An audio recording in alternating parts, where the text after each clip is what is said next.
오늘은 이것이 교회다라는 제목으로 하나님의 말씀을 전하겠습니다.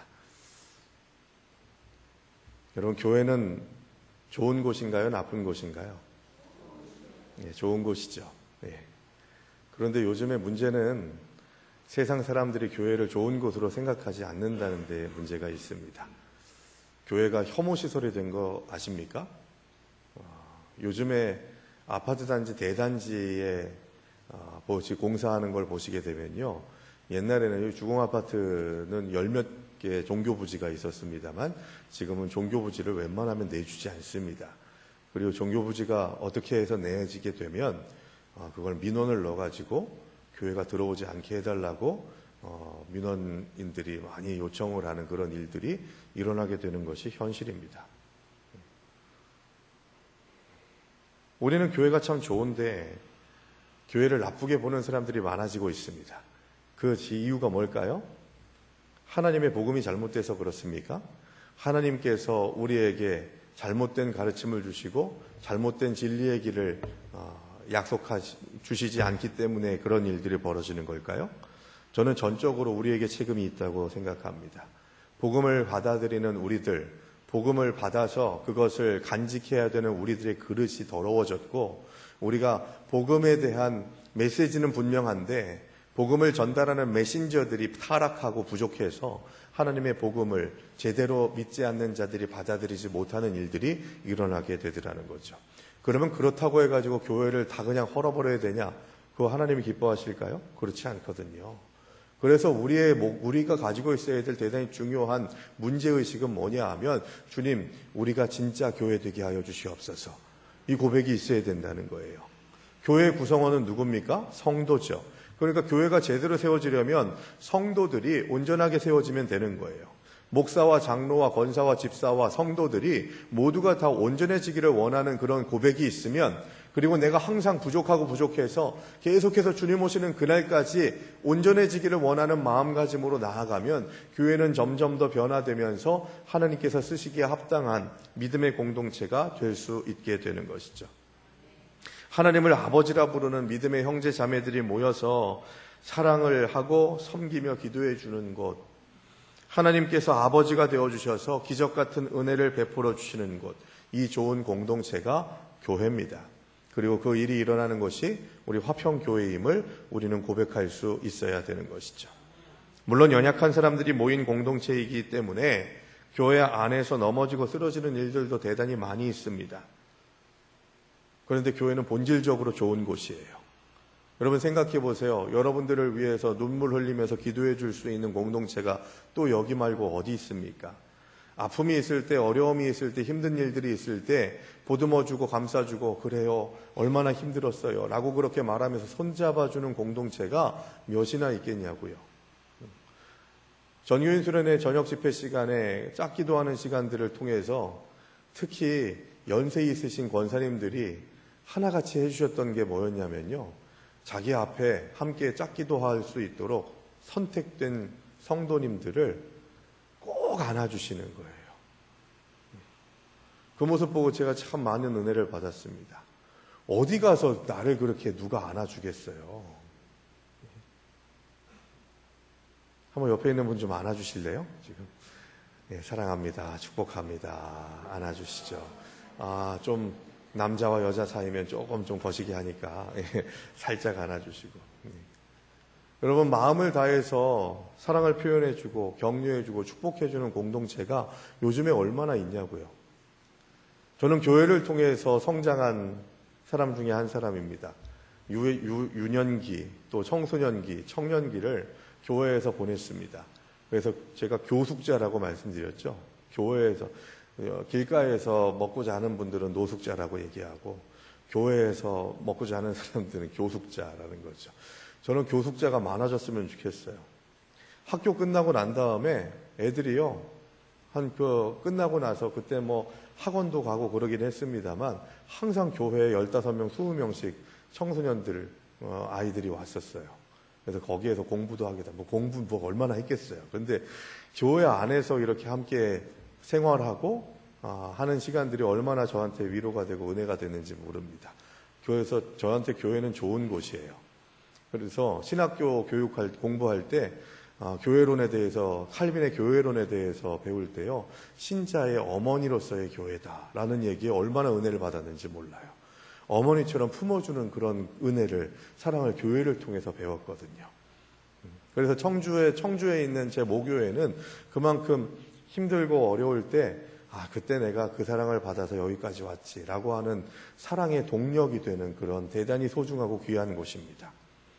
그리고 여러분 보세요. 화평교회를, 제가 고향교회를 그렇게 생각하는 것처럼 화평교회를 그렇게 생각하시는 분들이 얼마나 많이 있는지 몰라요. 교회 함부로 판단하시면 안 돼요. 교회에 대해서 우리는 안 돼. 누가 그렇게 규정했죠?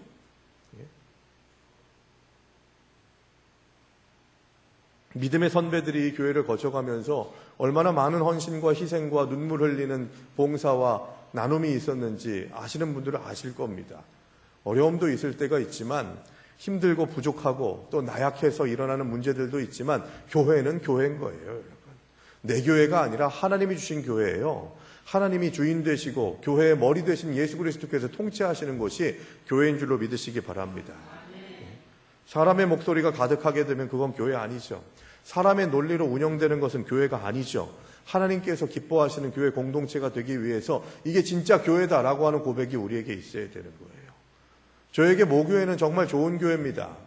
그런데 제가 신학교 공부를 하기 위해서 이제 나오고 다른 사역을 하게 되면서 그 교회에서 일어나는 문제가 있었고요. 서로 싸우고 파장을 짓고 하는 그런 일들이 일어나는 것을 제가 소식으로 들었습니다.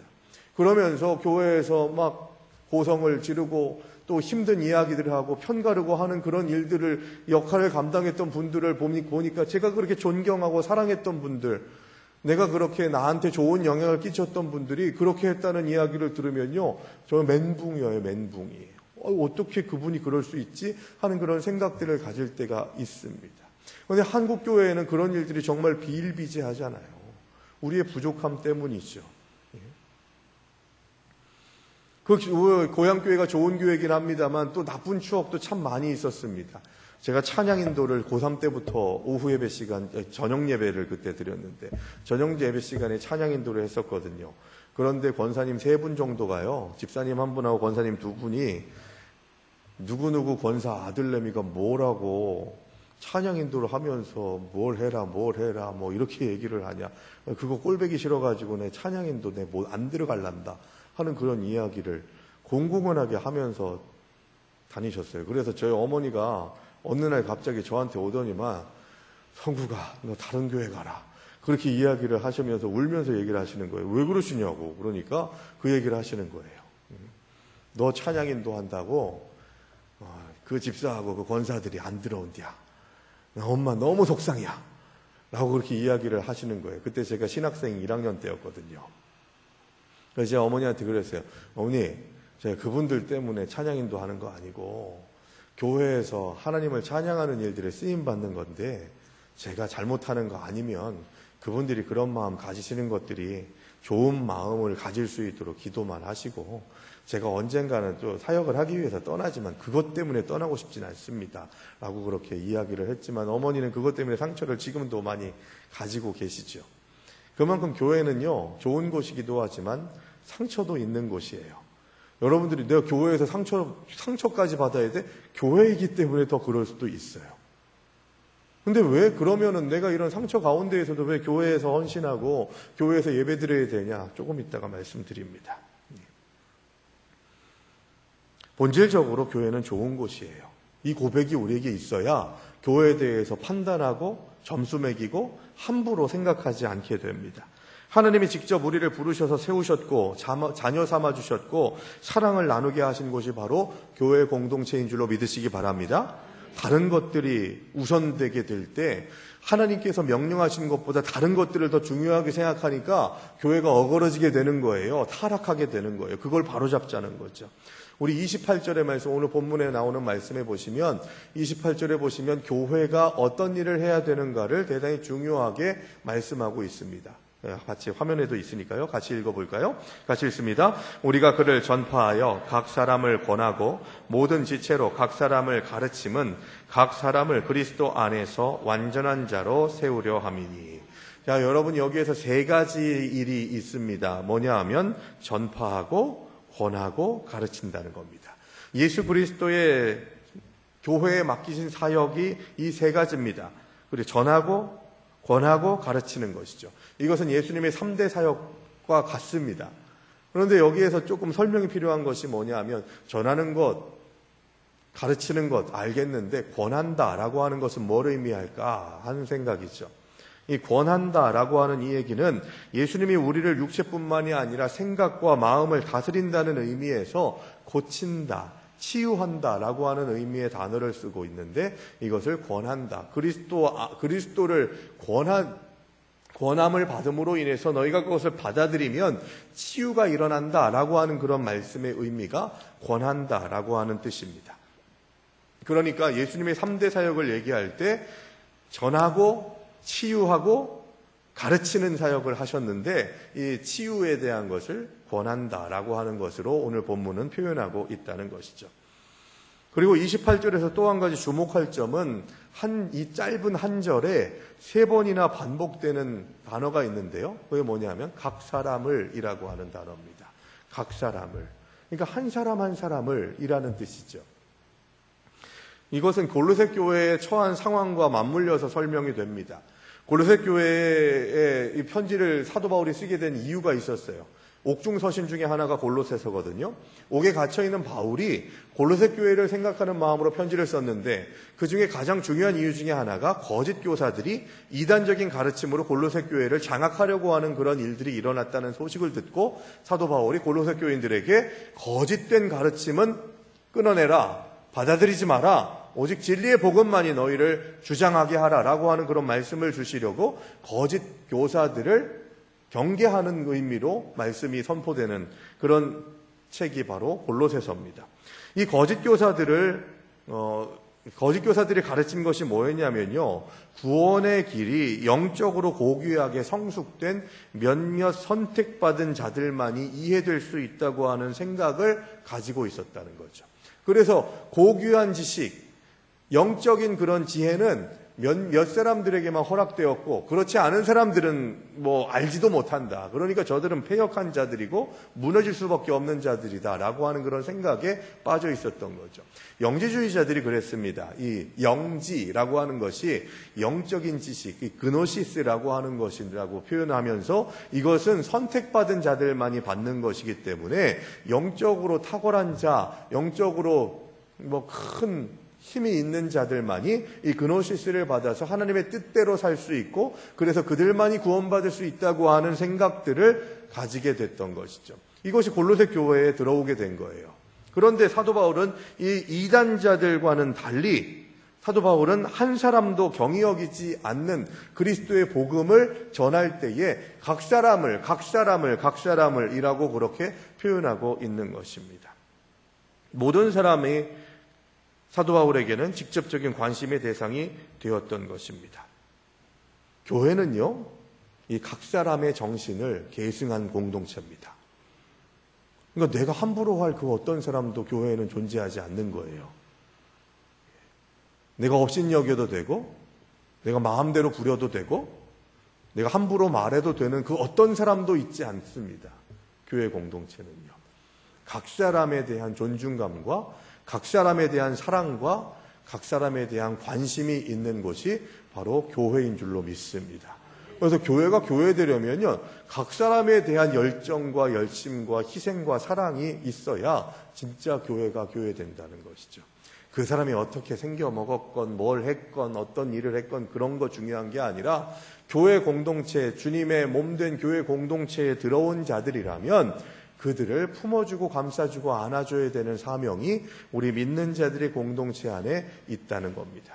그래서 내 마음 가운데에 아직도 미워하고 시기하고 질투하고 오해하고 원수매고 반목하는 사람이 한 사람이라도 남아있다면 그건 회개해야 될 제목이지 그 사람이 변해야 될 제목은 아닌 것이죠. 이게 성경적인 교회의 가르침입니다. 각 사람을 주님 오시는 그날에 각 사람을 품고 그들을 사랑하라고 했는데 너는 왜 그 사람을 마음으로 받아들이고 용서하지 않았느냐라고 하는 그런 말씀을 우리가 들을 때 우리가 뭐라고 대답할 수 있을까요? 두렵고 떨리는 마음으로 이 각 사람의 정신을 계승할 수 있게 되기를 바랍니다. 바울이 교회를 통해서 전파하고 권하고 가르치고자 한 궁극적인 목적은 뭐냐? 28절 마지막 부분에서 얘기하죠. 각 사람을 그리스도 안에서 완전한 자로 세우려 함이라고 말씀합니다.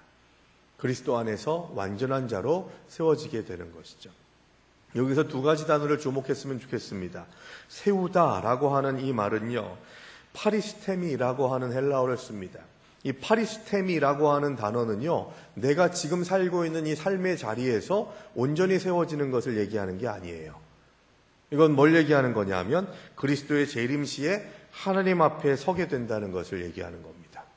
하나님 앞에 서게 되기 위해서 우리가 교회로서의 사명을 잘 감당해야 된다는 거예요. 교회가 교회로서의 사명을 감당하지 못하면, 하나님이 기뻐하시는 교회로서의 성도로서의 모습을 보이지 못하면 하나님 앞에 섰을 때 온전히 설 수가 없다는 거예요. 이걸 두려워해야 된다는 것이죠. 또 완전한 사람이 되어서 세워지게 된다 할 때 이 완전한이라고 하는 단어가 이 텔레이오스라고 하는 단어를 쓰는데, 사실 완전하다, 우리가 어떻게 완전해질 수가 있겠어요. 우린 부족한 존재들이죠. 나약하죠. 완전한이라고 하는 그런 표현보다는 온전한이라고 하는 표현이 훨씬 더 우리들에게 적절한 그런 해석이 아닐까 생각합니다. 그런데 이 완전한이라고 하는 것과 온전한이라고 하는 것에 대한 차이점을 표현하려면 이렇게 말할 수가 있어요. 우리가 완전이라고 하는 것은 종료된 상태가 완전한 것이겠죠. 되어져 완전해져 가는 것은 완전한 게 아니잖아요. 근데 온전함이라고 하는 것은 온전함으로 나아갈 수 있도록 하는 그런 현재 진행형의 그런 상태를 말하고 있는 것이죠. 오늘의 삶을 살아가되 내가 더 온전해지기를 원하는, 더 패역하고 더 타락하고 더 불순종하는 삶이 아니라 하나님의 복음 앞에 더 온전해지기를 원하는 고백과 다짐으로 오늘을 살아가겠다고 하는 결단과 다짐이 주님 오시는 그날까지 계속되어져야 한다는 것이고, 그 온전한 삶을 살아가기 위해서는 우리가 전하고 치유하고 가르치는 일들에 헌신해야 된다는 것을 이야기합니다. 여러분, 뭘 전합니까? 복음을 전해야겠죠.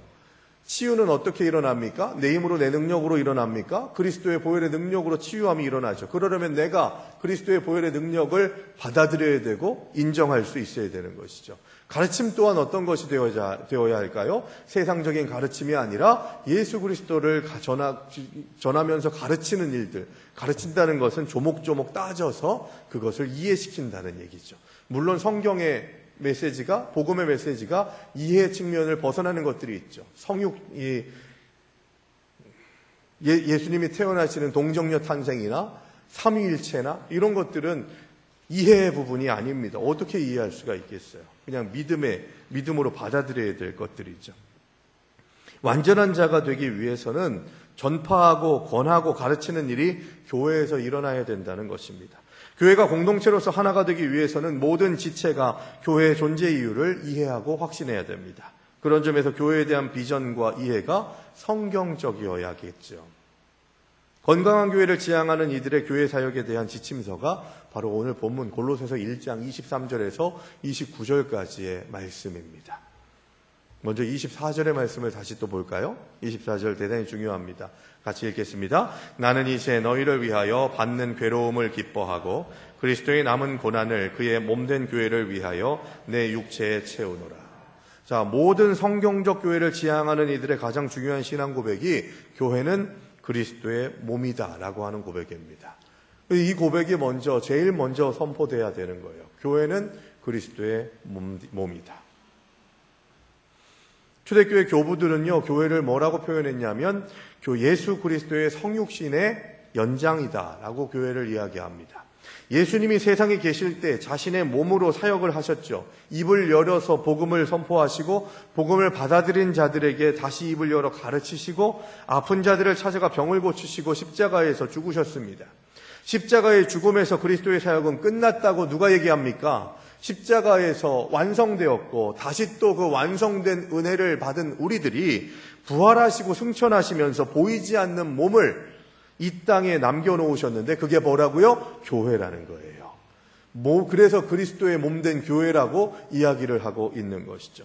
문제는 교회가 그리스도의 몸이라고 하면서 어떻게 교회가 건강하지 못할까 하는 그런 질문을 수도 없이 많이 받았다는 것입니다.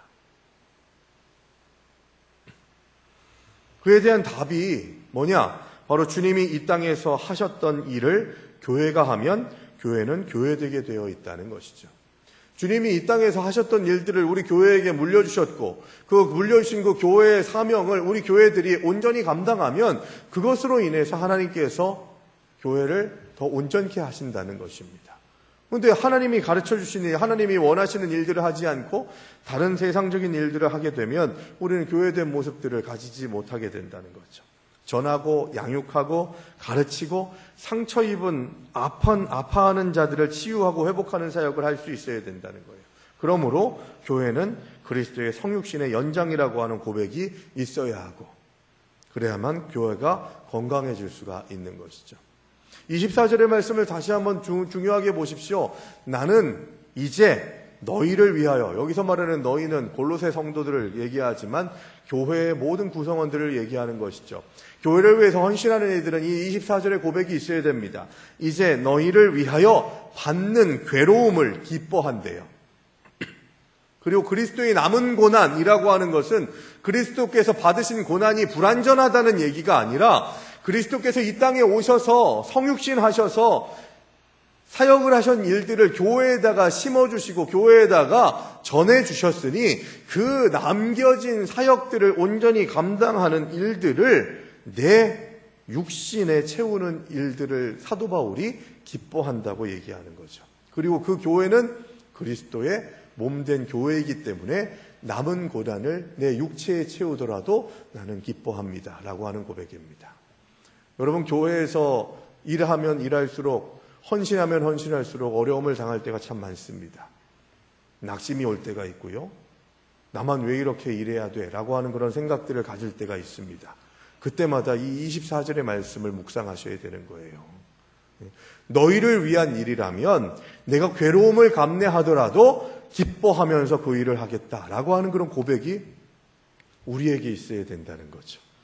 이 신앙 고백이 없으니까 내가 너를 위해서 헌신하는 것이 아니라 너희를 위해서 희생하고 있긴 하지만 그리스도의 남은 고난을 이 주님의 몸된 교회를 위해서 감당하는 이 일들을 내가 하고 있는 것이고 그 일들을 하게 되다 보니 덤으로 너희를 위해 희생하고 괴로움을 기쁨으로 감내하는 일들이 자연스럽게 내 삶에 들어오는 것이지 너에게 존중받고 너에게 인정받기 위해서 이 일을 하는 거라면 나는 언젠가는 쓰러질 거야.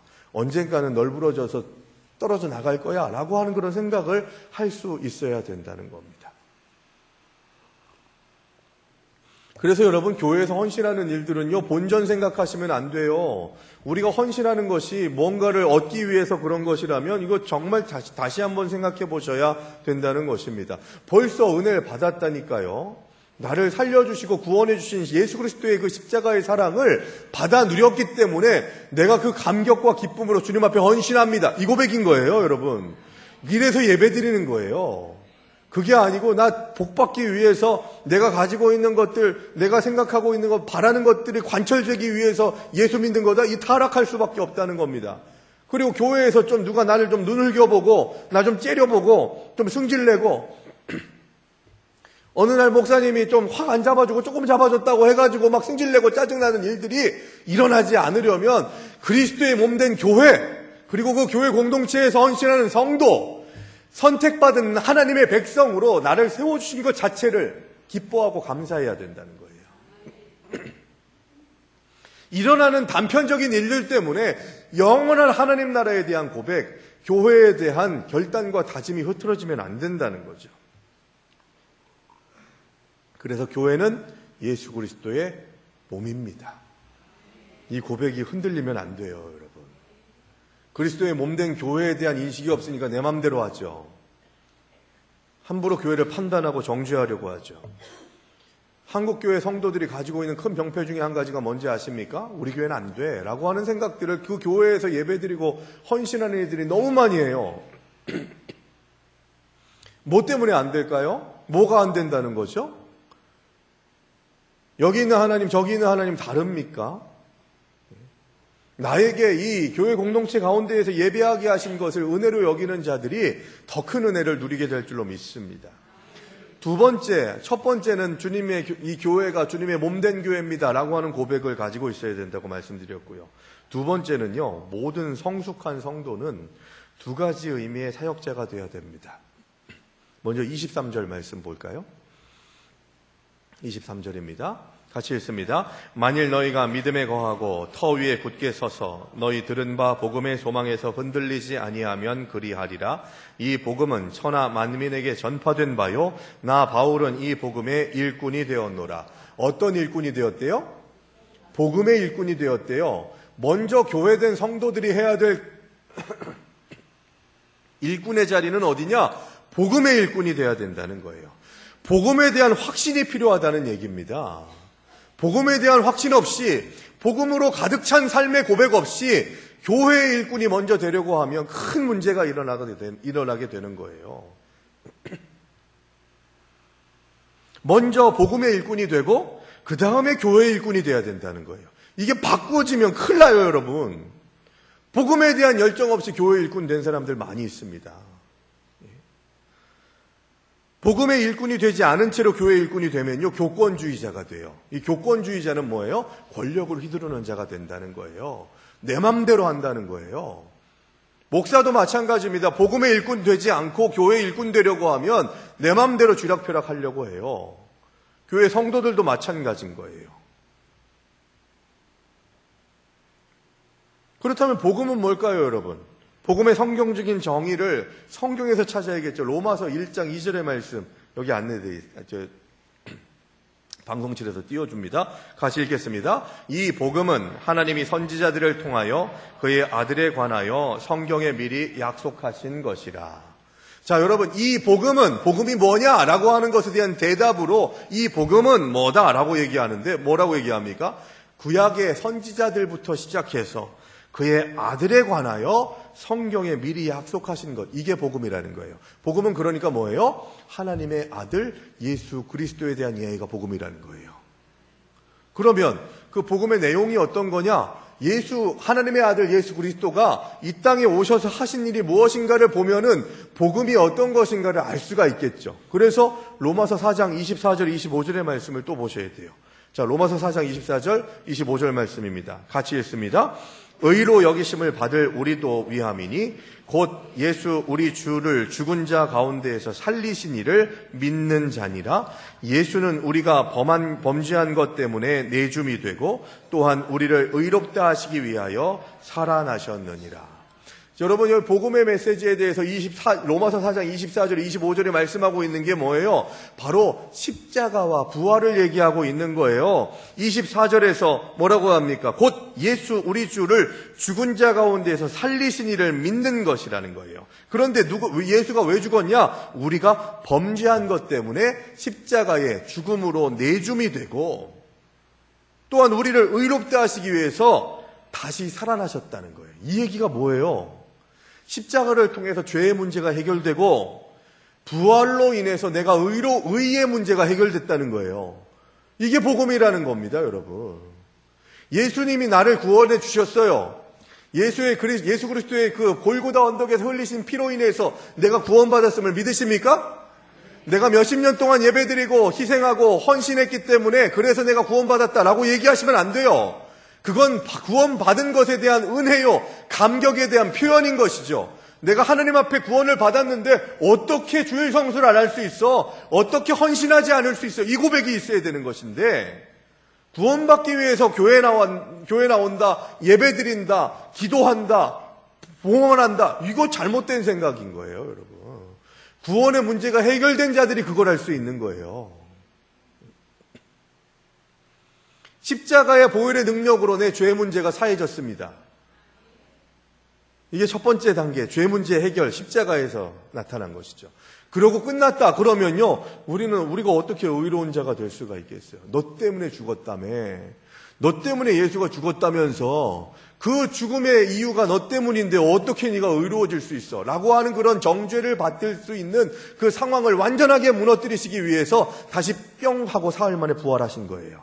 걱정하지 마라. 너희의 죄를 짊어지고 담당하면서 십자가에서 죽었지만 나는 너희를 위해서 다시 사흘 만에 부활했다 말씀하시는 거예요. 그러면서 로마서 4장 25절에서 뭐라고 얘기합니까? 다시 살아나신 이유가 뭐냐? 우리를 의롭다 하시기 위하여 살아나셨느니라. 의의 문제가 부활의 일로 인해서 해결된 거예요. 그래서 우리는 죽음을 묵상하는 죽음의 증인이 아니라 부활의 증인이 됐다는 거예요.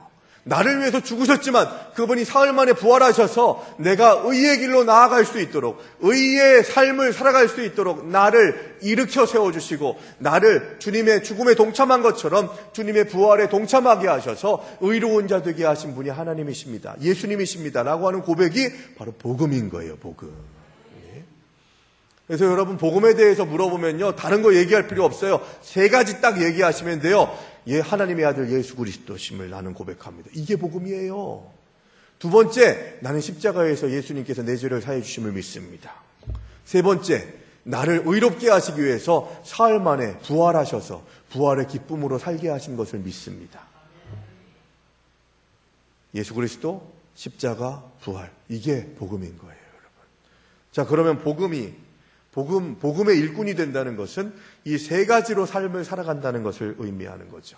내 삶의 이유가 이 세 가지이기 때문이라는 거예요. 예수 때문에, 십자가에서 나를 살려주셨기 때문에, 그리고 그냥 내가 예수님께서 그냥 죽으시고 말았으면 나는 정말 그 가운데에서 죄책감 가운데 살 수밖에 없지만 나를 위해서 의로운 자가 될 수 있도록 부활해 주셨기 때문에 나는 오늘을 기쁨으로 삽니다. 이 고백이 있어야 된다는 거죠. 복음은 죄의 문제와 의의 문제를 해결해주는 유일한 열쇠입니다. 복음은 우리를 구원하는 소식이에요. 복음보다 더 중요한 사상이나 이데올로기는 없습니다. 갈라디아서 1장에서 뭐라고 얘기합니까? 다른 복음은 없다. 분명하게 선언하고 있습니다. 복음의 유일성을 훼손하는 일들이 교회 공동체 안에 일어나서는 안 되죠. 그리고 그것을 동의하면 복음의 일꾼이 될 수가 없습니다.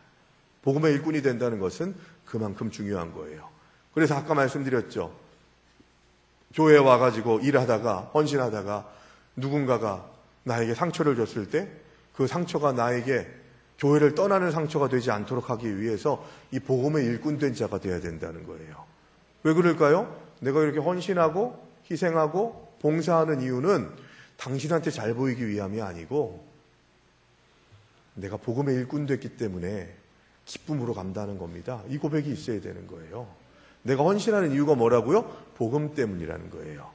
그렇게 복음으로 가득 찬 삶을 살아가게 될 때 하나님께서 우리의 삶을 주장하시고 다스리신다는 것이죠. 또 25절의 말씀을 볼까요? 자, 25절입니다. 같이 읽습니다. 내가 교회의 일꾼 된 것은 하나님이 너희를 위하여 내게 주신 직분을 따라 하나님의 말씀을 이루려 함이니라. 자, 여러분 복음의 일꾼이 됐으면 그 다음에 어떤 일꾼이 되어야 된다고 25절 얘기하고 있어요? 교회의 일꾼 되어야 된다고 해요. 지금 읽으셨잖아요. 예? 또 내가 교회의 일꾼 된 것은 복음의 일꾼이 밖에서 될 수 있어요, 여러분. 그런데 복음의 일꾼은요, 교회의 일꾼들로 연결돼야 되는 거예요. 교회에 상처받은 사람일수록 교회를 부정하려고 합니다. 그래서 무교회주의자적인 사고를 가진 사람들이 점점 많아지는 것, 교회 공동체 안에서 큰 문제인 거죠. 그런데 키프리안과 성 어거스틴, 또 존 칼빈이 공통적으로 교회에 대한 고백을 한 게 있는데요. 공통적인 고백이에요. 뭐라고 얘기를 하냐면 교회를 어머니로 섬길 수 없는 사람은 하나님을 아버지로 섬길 수 없다. 교회를 어머니로 섬길 수 없는 사람은 하나님을 아버지로 섬길 수 없다. 이 얘기를 좀 더 풀어서 하면 보이는 교회에서의 헌신이 없으면 보이지 않는 하나님에 대한 헌신도 없다라고 하는 고백인 거예요. 교회에서 신앙생활을 온전히 감당하지 못하면, 그래서 교회를 세우는 일들, 주님의 몸된 교회를 더 성숙하게 하고 세우는 일들에 헌신하는 것이 아니라 무너지게 하고 낙심케 하고 절망케 하는 자들은 하나님을 모른다, 그 얘기인 거예요.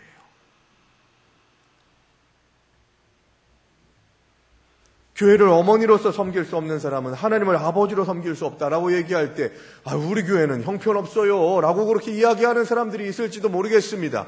여러분, 그럼 제가 물을게요. 병든 어머니는 어머니 아닙니까? 병든 어머니는 어머니 아니에요?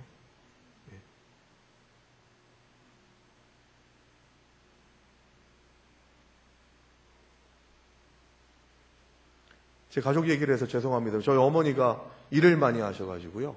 관절이 다 꺾였어요. 어떻게 사람 관절이 그렇게, 유마티스 관절염, 퇴행성 관절염 아시죠? 진짜 말 그대로 고문당해서 꺾인 것처럼 거의 한 45도까지 꺾이기도 하고 그랬더라고요. 어머니 안 아파요? 지난번에 청주 가가지고 괜히 그 손이 보이더라고요. 안 아파요? 지금 아프지는 않아. 일만 안 하면 돼. 뭐 그렇게 얘기를 하시더라고요. 근데 여기에 많으실걸요? 손가락 관절 꺾이신 분들, 병 있으신 분들 많잖아요. 그게 나 때문인데, 자식인 나를 키우기 위해서 그렇게 희생하고 헌신하시고, 그렇게 힘든 일들 감당하셨기 때문에 그렇게 뒤틀리고 꺾인 건데, 엄마 손 정말 못돼 먹었네. 못생겼네. 이제 싸가지 없는 거 아니겠습니까? 우리를 품기 위해서 교회도 상처받습니다. 어려움을 경험합니다. 힘듭니다. 주님의 몸된 교회가 힘들어지는 일들이 일어나요. 성경은 무형의 교회가 아니라 구체적인 지역 교회를 향해서 쓰여진 내용들이 대부분입니다. 오늘 본문도 마찬가지죠. 골로새 교회, 지역에 있는 교회를 향해서 선포되는 말씀입니다. 가정과 교회는 우리가 절대로 놓치지 말아야 될, 포기하지 말아야 될 부분이에요. 창조사역의 정점에서 가정이 세워졌습니다. 아담과 하와의 가정에 세워지게 됐죠. 구속사역, 십자가사역의 정점에서, 예수 그리스도의 성육신의 사건의 정점에서 세워진 것이 뭐냐? 바로 교회인 거예요, 여러분. 예수님께서 십자가에서 죽으셨습니다. 사흘 만에 부활하셨습니다. 그리고 난 다음에 이 제자들을 이 땅에 남기시면서 보혜사 성령을 다시 보내시면서 하신 일이 뭐라고요? 교회가 세워진 거예요. 마가의 다락방이 시작된 게 뭐예요? 교회의 시작인 거예요. 그래서 교회를 뭐라고 얘기합니까? 피로 값주고 사신 교회라고 얘기하는 거예요. 우리 교회도 주님께서 피로 값주고 사신 교회입니다. 그래서 그 어떤 가치보다도 우선해요. 오해하지 마세요. 저는 대한민국을 사랑합니다. 그럼에도 불구하고 저 이렇게 말씀드리고 싶습니다. 지금 이 시대에서 정말 중요한 고백이 뭐냐? 국가보다 교회가 더 중요해요. 이 고백이 우리한테 있어야 돼요. 나라가 없으면 신앙도 없다? 동의할 수 없습니다. 나라 때문에 하나님께서 나라로 인해서 여러 가지 일들을 하시기도 합니다만, 예수님께서 이스라엘이라고 하는 나라 안에서 태어나셨지만 그 나라에 국한되신 분입니까? 복음은 나라를 초월해요. 인종을 초월해요. 복음보다 우선하는 가치는 없어요. 그런데 교회를 다른 것을 어떤 일을 하기 위해서 도구화시킨다? 이거 피로 값주고 싶고 사신 교회를 무너뜨리는 일입니다.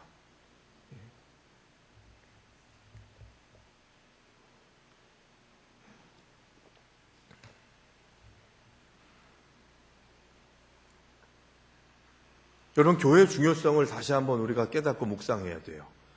교회는요, 두 가지 사역의 필드가 있습니다. 사역의 자리, 현장이 있어요. 21세기의 교회는 이걸 정말 주목해서 잘해야 돼요. 초대교회도 이걸 정말 잘했거든요. 먼저 첫 번째는요, 주일교회의 장이에요. 주일교회의 현장. 주일 성수를 하면서 주일에 우리가 오늘 이렇게 예배드리러 나온 것처럼 주일 성수의 자리에서 이 공적인 예배에 대한 소중함을 느껴야 되는 거예요. 주일 교회는 어떤 고백을 하는 것이냐? 공적으로 그리스도를 선포하면서 예배하는 자리가 바로 주일 교회의 현장인 거예요. 이게 대단히 견고해야 돼요. 이 기초인 거죠, 기초. 중심, 코어라는 겁니다. 예배가 흔들리면 다 흔들리는 거예요, 여러분. 예배가 무너지면 다 무너지는 거라니까요. 그래서 예배의 자리에서 내가 지금 어떤 예배자로 세워져 있는가, 서 있는가를 정말 주목해서 보셔야 됩니다. 그래서 주일 성수는 그런 의미에서 주일 교회를 위해서 헌신하고 지킨다라고 하는 그런 고백에서 대단히 중요한 기초입니다. 그리고 두 번째 사역의 현장은 뭐냐 하면 우리가 지금 몇 년 전부터 강조하고 있는 목장교회의 현장이에요. 목장교회의 현장. 뭡니까, 여러분? 각 사람을 가르치고 권하고 치료하고 회복하려면 각 사람에 대한 관심과 사랑이 필요한 거예요. 그런데 이것이 뭘로 인해서 실현될 수 있냐? 목장교회로 인해서 실현되자고 그렇게 계속해서 강조하고 있는 거예요.